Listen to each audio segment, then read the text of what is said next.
তোমার ফ্লেভারের টানে আমি সামনে আসলেও আজকে আর তোমাকে খাবো না। হ্যালো এভরিওয়ান, আসসালামু আলাইকুম, শুভ সকাল। সবাই কেমন আছেন? ছোট্ট একটা খাবারের ভিডিও শেয়ার করতে আপনাদের মাঝে চলে আসলাম আমি। ভারী একটা ডাল রান্না হয়েছে, মূলা শাক, লাল শাক, সঙ্গে নিয়েছি 2টা কাঁচামরিচ আর আছে 1 টুকরা লেবু।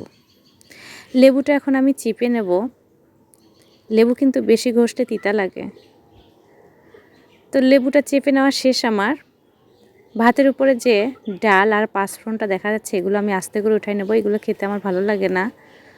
ডালের মধ্যে পাঁচফোড়ন না দিলে আবার ফ্লেভার আসে না। শাক ভাত খেতে আমার ভীষণ ভালো লাগে, সঙ্গে যদি কাঁচামরিচ থাকে। এগুলো খাবার আমি মিস করতে মোটেও রাজি নই, তাই মাংস ভাত ছাড়াই আজকে আমি খেয়ে নিচ্ছি ডাল ভাত, আর সঙ্গে থাকছে শাক। মাংস রান্নাটা মনে হয় অনেক সুন্দর হয়েছে, যদিও আমি খাচ্ছি না, ফ্লেভারটা অনেক সুন্দর আসতেছে। দেশি মুরগি রান্না হয়েছে আজকে আমাদের, আলু দিয়ে মাখা মাখা একটা ঝোল। ওই খাবারটা না খেয়ে আমি খাচ্ছি শাক ভাত। আমি কিন্তু সবজি প্রেমী, সবজি খেতে আমি ভীষণ ভালোবাসি। খাবারের একটুখানি আগেই মেজ বোনের সঙ্গে আমার কথা হলো। আমার মেজ বোন রংপুরে আছে, আপনাদের সঙ্গে একটু শেয়ার করি।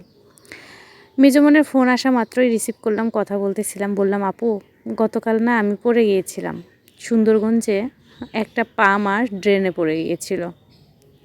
অনেক কষ্ট করে উঠেছি, পায়ে একটু ব্যথা পেয়েছি হাঁটুতে। এগুলো বলতেছিলাম, আপু তো সেই হাসি দিল, বলল এই অজ্ঞান পাটিটা এখনও অজ্ঞান হয়। এই কথা শুনে তো আমারও হাসি পাচ্ছিল ভীষণ। আমাকে বলতেছিল বেশি করে খাবার খাবি। আপু নিজেও হয়তো বা জানে না যে আমি কতটা খাই। আমি কিন্তু প্রচুর খাই।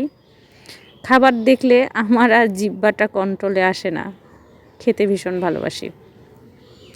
সবাই সবসময় ভালো থাকবেন, সুস্থ থাকবেন, নিজের জন্য, নিজের পরিবারের জন্য। আল্লাহ হাফেজ।